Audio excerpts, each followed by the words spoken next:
چھوڑ کے چلے جاتے ہیں اپنے ماں باپ کو, تو کتنا آپ سوچیں کہ ان ماں باپ کے ساتھ ایک طریقے سے ظلم بھی ہے. اور ہم اکثر دیکھتے ہیں کچھ لوگ تو اپنے فیملی یونٹ سے باہر نکل جاتے ہیں. ہم اسپیسیفکلی دیکھتے ہیں کہ اگر اچھے روزگار کی تلاش میں بھی گھر سے چلے جاتے ہیں اور بوڑھے ماں باپ پیچھے چھوڑ جاتے ہیں. کچھ لوگ کچھ ایسے فیصلے لے لیتے ہیں کہ پھر وہ اپنے گھر سے باہر نکلنے میں مجبور ہو جاتے ہیں. یہ ان کو لگ رہا ہوتا ہے کہ ہم مجبور ہیں, لیکن ایسا ہوتا نہیں ہے. ایک کیس اسٹڈی میں ان کو ساتھ بٹھا لوں گی. منزہ کو میں چاہوں گی منزہ میرے ساتھ آ کے بیٹھ جائیں تاکہ میں منزہ سے جانوں گی کہ منزہ کی زندگی میں ایسا کیا ہوا جو وہ ہمارے ساتھ یہاں پہ شیئر کرنا چاہیں گی.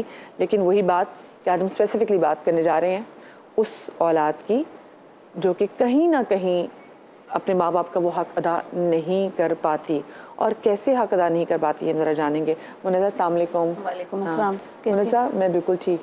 آپ کے والدین کے ساتھ کیا رشتہ تھا آپ کی؟ میرا جو والدین کے ساتھ جس طرح ہونا چاہیے تھا نا ویسا نہیں تھا. جس طرح میں نے ان کی خدمت کرنی تھی, ان کی تابعداری کرنی تھی, میں اس طرح نہیں کر سکی جیسی بیٹی مجھے بننا چاہیے تھا. اور اس کی وجہ یہ تھی کہ جب میں 16 سال کی تھی تو میری امی پیرالائز ہو گئیں, وہ بستر پر آ گئیں. تو ان کی وجہ سے مجھے جو نا اپنی تعلیم چھوڑنی پڑی. میں نے اس وقت صرف میٹرک ہی کیا تھا. میری ایک بڑی بہن تھی, وہ شادی شدہ تھی, باقی چھوٹے بہن بھائی تھے. تو ساری گھر کی ذمہ داری میرے اوپر آ گئی. اب ساری ذمہ داری میرے اوپر, سارے گھر کے کام مجھے کرنے ہوتے تھے, کچن کے کام اور صفائی, یہ سب. ہم 6 بہن بھائی تھے. جی. آپ سب سے بڑی تھی؟ نہیں, میری بڑی بہن کی شادی ہوئی بھی تھی اس وقت. میں دوسرے نمبر پہ تھی, باقی 4 بہن بھائی جو تھے وہ چھوٹے تھے. تو ظاہر سی بات ہے جب امی پیرالائز ہو گئی تو پھر میرے اوپر ذمہ داری آ گئی نا. تو اس کا پھر یہ ہوتا, بڑا مجھے غصہ آتا تھا کہ میرے کو سارے گھر کے کام کرنے پڑتے تھے اور اس کی وجہ صرف امی تھی.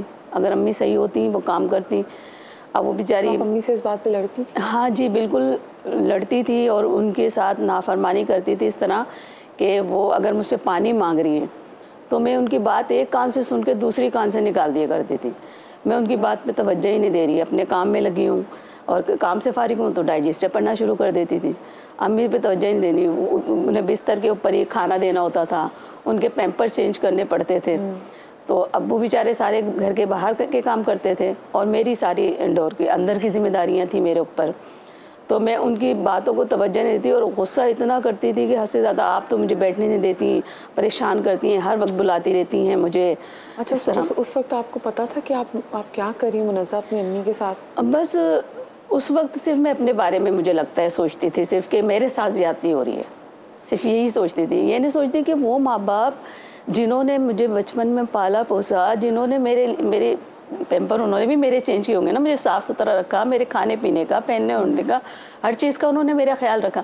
لیکن اس وقت مجھے وہ باتیں نہیں یاد آتی تھی. جو بڑی بہن بیاہ کے گئی تھی وہ بھی آپ کو کوئی سمجھانے کی کوشش نہیں کرتی؟ دراصل وہ تھی کراچی سے باہر شادی ہو کر گئی تھی, تو ان کا ہر وقت کا آنا جانا نہیں تھا. وہ کبھی کبھی آتی تھی, سال میں یا 6 مہینے میں ایک چکر لگاتی تھی.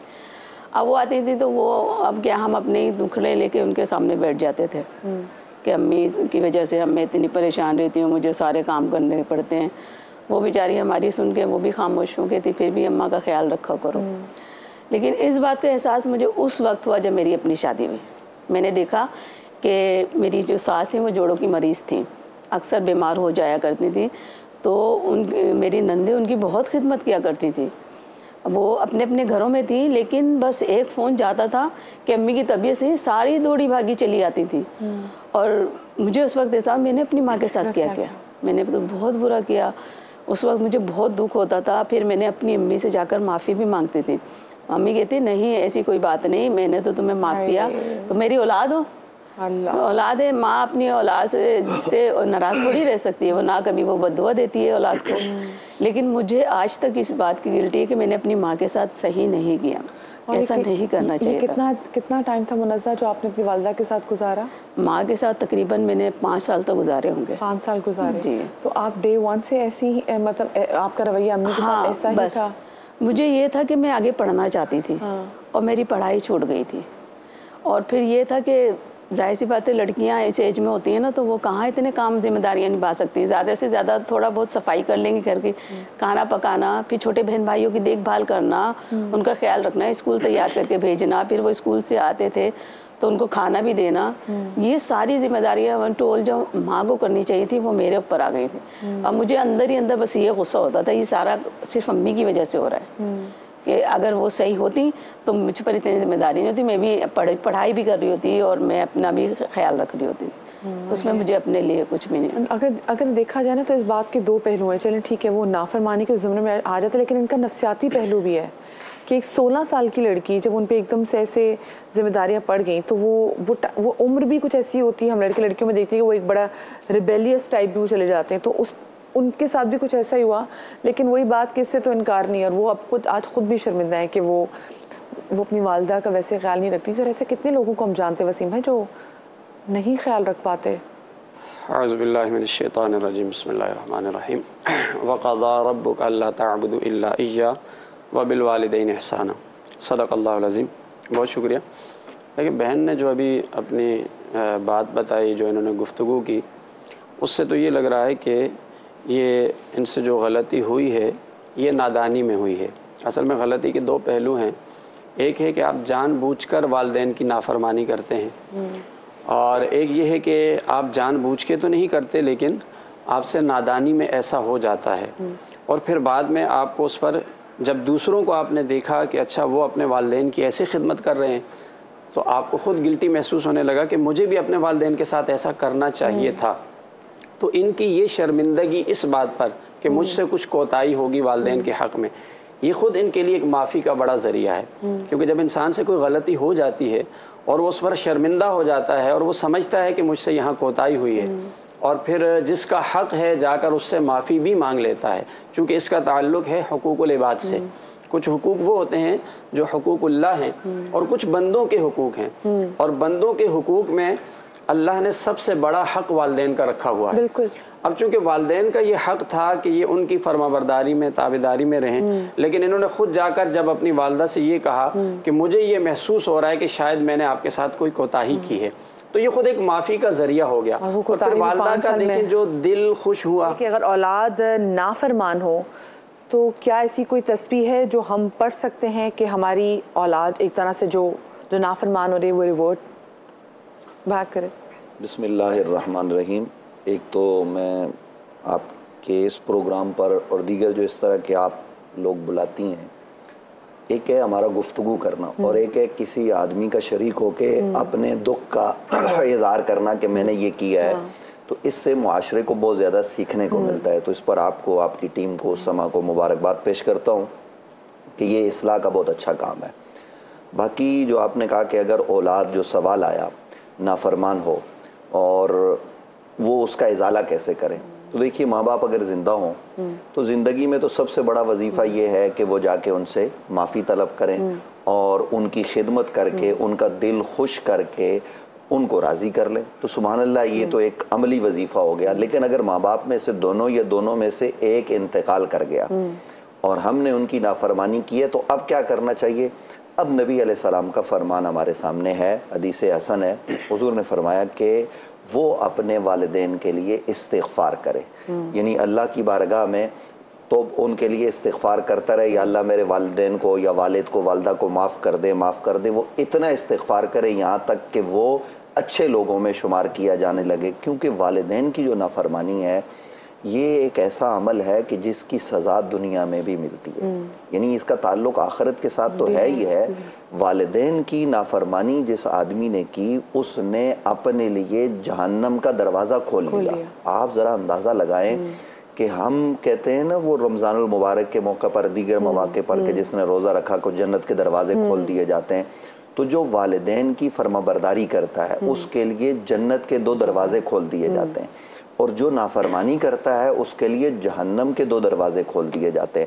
اور پھر اس کی سزا یہ ہے، دیکھیں اللہ پاک نے بھی کہا، میں اس کو کنٹینیو کروں گی، لیکن اللہ پاک نے بھی کہا ہے کہ 2 لوگوں کی کبھی جو ہے بخشش نہیں ہوگی، ایک تو مشرک کی اور ایک اس کی جو کہ ماں باپ کا نافرمان ہے. ہمارا آج کا پلیٹ فارم آپ کے لیے حاضر ہے. جیسے منزہ یہاں پر آئی، منزہ نے اپنی جو رودات ہے وہ ہمیں سنائی کہ کہاں پر اب ان کو زندگی میں یہ بات بہت زیادہ تکلیف دیتی ہے کہ انہوں نے اپنی والدہ کی خدمت نہیں کی اور ان کی نافرمانی کی ایک ایسی عمر میں جب ان کو لگتا تھا کہ جو ان پر آنے والی تمام تر پریشانیاں ہیں ان کی ذمہ دار ان کی والدہ خود ہیں جو کہ فالج میں پڑی ہوئی ہیں. اور اس کے بعد ہمارے ساتھ یہاں پہ مفتی دین بھی یہاں پر موجود ہیں اور وہ بھی رہنمائی کر رہے ہیں. تو ایک طریقے سے نا ہمیں پلیٹ فارم لوگوں کو دینا ہے کہ جہاں پر آپ کو لگتا ہے کہ ہاں آپ کسی نہ کسی چیز کی گلٹی ہیں اور آپ کو اس بات کا ادراک بھی ہے اور اب آپ چاہتے ہیں کہ کس طریقے سے اللہ کے حضور آپ کی بخشش ہو, تو آپ لوگ ہمیں کال کر سکتے ہیں. ہمارے مفتیان دین جو ہیں وہ آپ کے حوالے سے رہنمائی کریں گے. فرحان بھائی بھی ہمارے ساتھ یہاں پر موجود ہیں, ان سے بھی جانیں گے کہ ان کی جو کہانی کیا ہے. فرحان بھائی, میں چاہوں گی کہ آپ اپنی کہانی اپنی زبانی ہمیں سنائیں. میرا نام چونکہ آپ نے بتایا فرحان ہے, اور فرحان کا مطلب ہے خوشی راحت دینا, جو کہ مجھے ہمیشہ دکھ رہے گا کہ میری طرف سے میرے والدین کو کوئی خوشی راحت نہیں ملی. حالانکہ ان کی جیب اجازت نہیں دیتی تھی, بچپن سے لے کر لڑکپن تک انہوں نے میری ہر دلی خواہش پوری کی. جو میں نے مانگا وہ مجھے ملا, یہاں تک کہ انہوں نے مجھے اچھے سے اچھے اسکول میں پڑھایا اور مجھے تعلیم دلوائی. 2006 میں جو ہے میں نے گریجویشن کی. اس کے بعد جو ہے نوکری کا سلسلے کے چکر میں جب میں باہر نکلا تو میرے دوستوں نے کہا کہ دبئی چلتے ہیں, دبئی میں جو ہے اچھے مواقع ہیں اور وہاں پہ روزگار بھی اچھا ہے اور اچھی انکم ہوگی. تو پیسہ کس کو برا لگتا ہے. میں نے کہا ٹھیک ہے کرتے ہیں کچھ. آہستہ آہستہ کر کے میرے تمام دوست جو ہیں وہ چلے گئے, میں رہ گیا. جب میں نے اپنے والدین سے ذکر کیا کہ مجھے باہر جانا ہے اور اس کے لیے ٹکٹ کے لیے اور وہاں کے اخراجات کے لیے مجھے پیسہ چاہیے, تو انہوں نے مجھے بہت سمجھایا کہ یہیں پہ رہو, یہاں پہ کاروبار کرو, نوکری کرو, تاکہ ہمارے سامنے رہو گے ہم تمہیں دیکھتے رہیں گے. کیونکہ والدین یہی سوچتے ہیں کہ جب بچہ بڑا ہوگا. جی آپ اکلوتے تھے؟ جی اکلوتا تھا. وہ یہی سوچتے ہیں کہ جب جو ہے اولاد بڑی ہوگی تو ہمارا خیال رکھے گی اور جو ہے ہماری جو ہے لیے جو ہے ہر طرح کا عیش و آرام کا بندوبست کرے گی. آہستہ آہستہ جو ہے وقت گزرتا گیا. پھر ان سے میں نے جو ہے ناراضگی بھی ہوئی اور زور زبردستی کر کے 3 کمروں کا مکان تھا ہمارا, میں نے وہ جو ہے زبردستی کر کے بکوایا اور 1 کمرے کے مکان میں اپنے والدین کو شفٹ کر کے باقی پیسے سے ٹکٹ خریدا اور وہاں پہ میں چلا گیا. 2 سال دبئی میں نے گزارے. اس کے بعد 10 سال کے لیے میں کویت چلا گیا.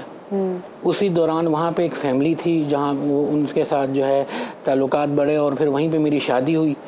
میرے والدین کو میں وہاں پہ نہیں بلا سکا کیونکہ اس وقت بھی میں نے یہ سوچا کہ پیسہ خرچ ہوگا, اور میں نے اپنے وہ سوچا کہ پیسہ بچاؤں اور ان شادی کر لوں اور شادی کرنے کے بعد چلا جاؤں گا. لیکن پھر ایسا وقت آیا کہ میرے کزن نے مجھے فون کیا کہ آپ کے والد صاحب کی ڈیتھ ہو گئی ہے. تو مجھے بہت دکھ ہوا کہ پیسہ کس چیز کا کام کا ہے کہ میں جو ہوں نہیں جا پا رہا ڈیو ٹو کورونا. پہلا پیسہ تو ان کی وجہ سے ہی بنایا ہوا جو گھر ان کا بکا. جی کورونا کی وجہ سے میں نہیں جا سکا. پھر 2021 میں گیا تو والدہ کی جو آنکھوں میں جو ہے بہت سے سوالات تھے. وہ مجھ سے کہنا چاہ رہی تھیں کہ تم نے اچھا نہیں کیا, تم نے ہماری جو امیدوں پہ پانی پھیر دیا اور تم اپنے والد کی جو ہے تدفین میں بھی نہ آ سکے, ان کو کندھا بھی نہیں دے سکے. تو شاید میرے یہ جو ہے میں نے جو اپنے لیے اچھا سوچا والدین کے لیے نہیں کچھ سوچا, اس کی سزا تھی کہ میں اپنے والد کو کندھا بھی نہیں دے سکا. پھر بھی میں اس وقت بھی میرے آنکھوں پہ پردہ تھا.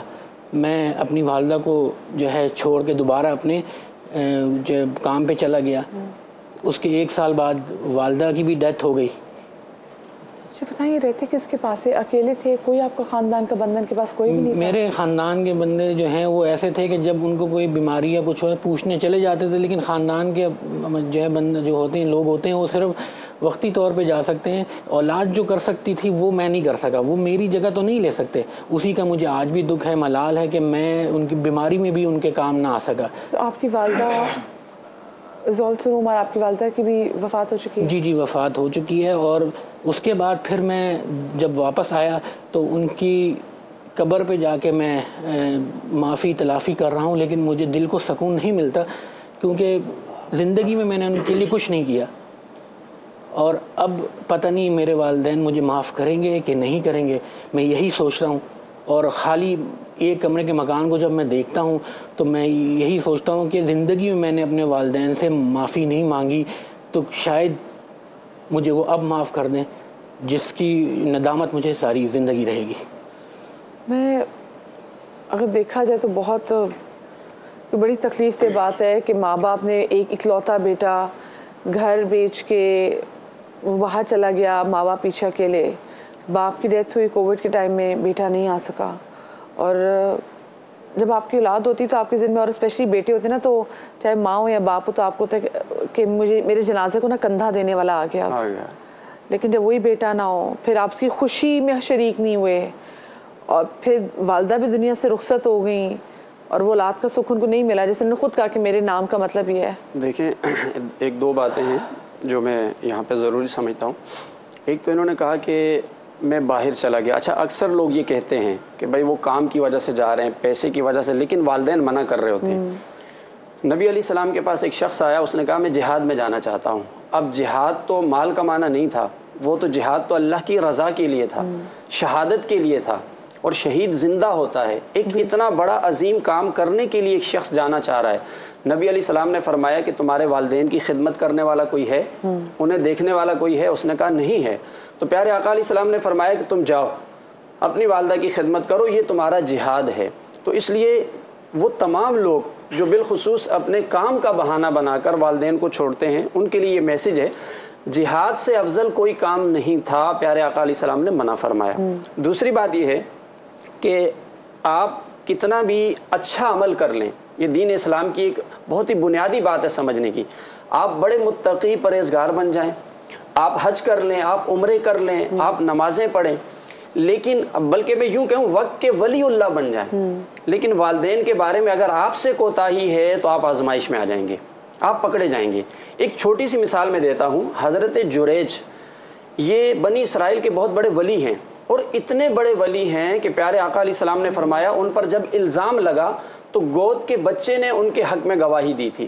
اس سے زیادہ صداقت کیا ہو سکتی ہے؟ ایک ایسا شخص کہ جس کی گواہی کے لیے گود کا بچہ بول پڑتا ہے کہ ان پر الزام ہے.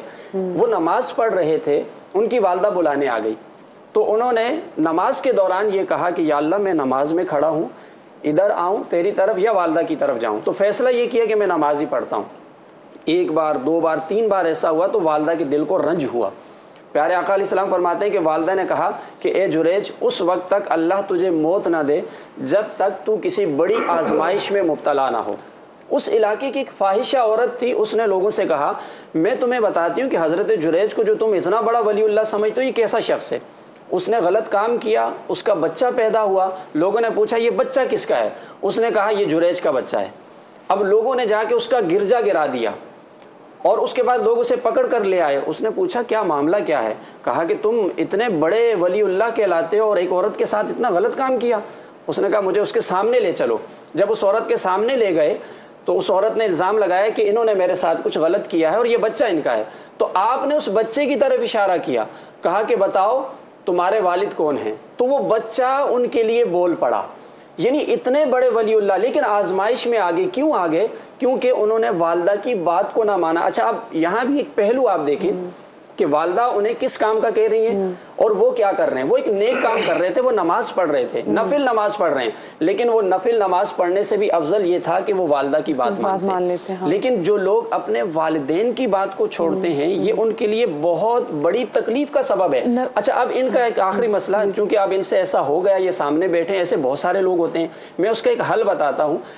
نبی علیہ السلام کا فرمان ہے کہ جب کسی کے والدین دنیا سے چلے جاتے ہیں، اب انہیں ملال ہے کہ میں ان کی خدمت نہ کر سکا، انہیں راضی نہ کر سکا. پہلی بات تو یہ ہے کہ یہ پہلا اسٹیپ ان کا کہ خود ملال کا پیدا ہونا یہ بھی اللہ کی توفیق سے ہے. کیونکہ ہو سکتا ہے کہ ساری زندگی کوئی نافرمانی پر رہے اور پھر ایسے دنیا سے چلا جائے، تو دل میں یہ خیال آ جانا یہ بھی اللہ کا رحم اور کرم ہے ان کے اوپر. اب ان کا طریقہ کیا ہوگا، اور ایسے تمام لوگوں کا جن کے والدین دنیا سے چلے گئے انہیں ملال ہے، ان کے لیے نبی علیہ السلام نے فرمایا پہلا کام یہ کیا کریں کہ ان کے لیے دعائے مغفرت کریں. ان کے لیے جب دعا کریں گے یہ بھی ان کے والدین کی رضامندی کا سبب ہوگا. دوسرا کام یہ کرنا ہے کہ ان کے جتنے بھی رشتہ دار ہیں والدین کے، ان رشتہ داروں کے ساتھ آقا علیہ السلام نے فرمایا حسن سلوک کرو، اور بالخصوص ان کے جو دوست احباب ہیں ان کی عزت احترام کرو، اور جن کاموں کو تمہارے والدین پسند کرتے تھے وہ کام کرو. اب اگر کوئی شخص والدین کے مرنے کے بعد بھی یہ عمل کرتا ہے تو اللہ تعالیٰ کی ذات سے امید ہے کہ یہ والدین کے راضی ہونے کا سبب ہوگا. لیکن نوید بھائی مجھے بتائیں کہ کیا والدین اگر اس دنیا سے چلے جائیں، تکلیف میں جائیں، تنہائی میں جائیں، کیونکہ بہت سارے میں سے پیرنٹس کو دیکھتی ہوں جن کے بچے اپنا اچھا روزگار کمانے کے لیے وطن چھوڑ کے چلے جاتے ہیں، ماں باپ پیچھے سے یا تو سرونٹس کے پاس یا بالکل اکیلے تنہائی میں اپنا ٹائم گزارتے ہیں، وہ ٹائم جس میں ان کو بچوں کی سب سے ضرورت ہوتی ہے. وہ دنیا سے رخصت ہو جاتے ہیں دل میں ملال لیے کہ آپ نے ان کے ساتھ اچھا سلوک نہیں کیا. تو کیا مرنے کے بعد وہ بچوں کو معاف کر سکتے ہیں؟ دیکھیے جو آپ نے سوال کیا کہ ایک تو یہ بات ہمیں ذہن میں رکھنی چاہیے کہ اللہ اور رسول کی اطاعت کے بعد سب سے بڑی نیکی والدین کی اطاعت ہے، بے شک، اور شرک کے بعد سب سے بڑا گناہ ماں باپ کی نافرمانی ہے. جیسے حضرت نے آیت پڑھی وَقَضَىٰ رَبُّكَ أَلَّا تَعْبُدُوا إِلَّا إِيَّاهُ وَبِالْوَالِدَيْنِ إِحْسَانًا إِمَّا يَبْلُغَنَّ عِندَكَ الْكِبَرَ أَحَدُهُمَا أَوْ كِلَاهُمَا فَلَا تَقُل لَّهُمَا أُفٍّ وَلَا تَنْهَرْهُمَا وَقُل لَّهُمَا قَوْلًا كَرِيمًا. یعنی ہم ماں باپ کو بڑھاپے میں پائیں، دونوں کو یا ایک کو، تو ان سے اف بھی نہ کہیں. اس پر ہمارے علماء نے یہ بات بھی کی ہے کہ بچہ اگر سارا دن کام کاج کر کے آتا ہے نا گھر میں، تو وہ جو شام کو آتا ہے تھکاوٹ کی وجہ سے کہتا ہے ہائے میں بڑا تھک گیا، یہ ہوتا ہے. یعنی آپ بھی یہاں سے جائیں گی، کبھی تھکاوٹ ہوتی ہے تو آدمی گھر میں، تو ماں اور باپ اگر بوڑھے ہوں تو ان کے سامنے اس تھکاوٹ کا بھی اظہار نہ کیا جائے، کیونکہ اس سے بھی بچے کی محبت دل میں جاگتی ہے اور ان کو تکلیف ہوتی ہے. بچہ بھلے 60 سال کا ہو جائے، ماں کے لیے وہ بچہ ہی ہوتا ہے. کتنی آپ نے بڑی بات کی، ہم تو خیال ہی نہیں رکھتے اس بات کا. یہ بھی نہیں کرنا چاہیے. اس پر بھی یہ ہمارے مفسرین گئے، وگرنہ اوں تو تڑا یہ تو بالکل ہی نہیں کرنا ماں باپ کے سامنے. اور جب بھی ان سے بات کریں اور ان کے لیے ہم دعائیں کریں کہ اللہ جیسے انہوں نے بچپن میں ہمارے ساتھ رحم والا معاملہ کیا، تو ان کے ساتھ رحم اور کرم والا معاملہ فرما، کما ربیانی صغیرہ. اب جو آپ نے کہا کہ جو دنیا سے چلا جائے تو ہمیں کیا وہ معاف کرنے کا اختیار ہے؟ دیکھیے معاف تو دنیا میں بھی کیا جا سکتا ہے. دنیا سے جانے کے بعد جب قبر میں چلے جاتے ہیں تو اگر بچہ ماں باپ کے لیے استغفار کرتا ہے برابر، جیسے حضرت نے بھی بتایا، اور اس کے جو دوست و احباب ہیں ان کے ساتھ حسن سلوک کرتا ہے، پیار اور محبت سے رہتا ہے، ماں باپ کی قبر پر برابر حاضری دیتا رہتا ہے، وہاں بھی استغفار کرتا ہے، تو اللہ سے یہ امید ہے کہ رب العالمین اس کے اس گناہ کو معاف فرما دے گا. کوئکلی میں کال لیتی ہوں. سمیلہ ہمارے ساتھ کراچی سے. السلام علیکم جی. وعلیکم السلام، کیسی ہیں مدیہ؟ ہیلو. ہیلو، السلام علیکم. میں اللہ کا شکر ٹھیک.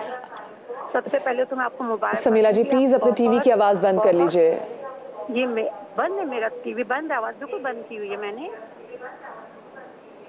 جی جی کہیے سمیلہ. میں بات کرنا چاہ رہی تھی کہ آپ بہت اچھا پروگرام کر رہی ہیں، بہت اچھا آپ نے موضوع لیا ہے. ادھر صرف میں ایک بات یہ کرنا چاہتی ہوں کہ لوگ کہتے ہیں ہمارے والدین مر گئے، ان کے مرنے کے بعد ہمیں احساس ہوا کہ ہم نے کیا کچھ ان کے ساتھ کیا ہے. تو ادھر میں صرف آپ کو یہ بولنا چاہتی ہوں والدین نے ہمارے لیے کیا کچھ نہیں کیا. آپ یہ دیکھیے ہم لوگ جب چھوٹے تھے ہم ان سے 10 دفعہ ایک بات پوچھتے تھے، وہ ہمیں 10 دفعہ وہ بات بتاتے تھے، ہمیں سمجھ میں نہیں آتا تھا، ہم پھر اشارہ کر کے ان سے پوچھتے تھے. اور جب ان کی ایج بڑھ جاتی ہے تو آپ یہ دیکھیے جب انسان کی ایج بڑھتی ہے تو بالکل وہ بچوں کی طرح بہیو کرتا ہے. تو اس وقت ہم لوگوں کی ذمہ داری ہے کہ وہ جو ہم سے پوچھ رہے ہیں، جو ہمیں کہنا چاہ رہے ہیں، ہم ان کی بات سمجھیں. مگر افسوس اس وقت ہم ان کی بات نہیں سمجھتے. وہ اگر ہمیں کوئی بات بولے تو ہم اتنا روٹلی ان کو جواب دیتے ہیں، ہمیں احساس بھی ہوتا ہے کہ یار ہم نے ان سے غلط بات کی، ہمیں ایسے نہیں کرنا چاہیے تھا. مگر بری بات آ جاتی ہے کہ ماحول کے حساب سے بندہ اپنے آپ کو ایسا کر لیتا ہے یار چلو کوئی بات نہیں نا، والدین کو بول دیا کوئی بات نہیں، بعد میں معافی مانگ لیں گے. یار یہ بعد میں معافی کیوں مانگیں گے؟ ان کی زندگی میں ان سے معافی مانگے نا، ان کے مرنے کے بعد آپ کو کیوں ان کی یاد آتی ہے؟ آپ یقین کریں میرے والدین اللہ ان کو جنت نصیب کرے، میری والدہ تھی، ہم لوگ کالج الہی چلے جاتے آمین. تھے، وہ اکیلی گھر میں ہوتی تھی، ہمیں بولتی تھی تم لوگ کالج جا رہے ہو نا جلدی آ جائے کرو، میں اکیلی نا مجھے عجیب سا لگتا ہے. آپ یقین کریں ہم لوگوں کو اتنی حیرت ہوتی تھی، ہم لوگ کہتے تھے امی آپ کو کیوں عجیب سا لگتا ہے؟ کہتی نہیں میرا گھر خالی ہوتا ہے نا، تو جب تم لوگوں کی شادیاں کر دوں گی پھر بھی میں اکیلی رہ جاؤں گی.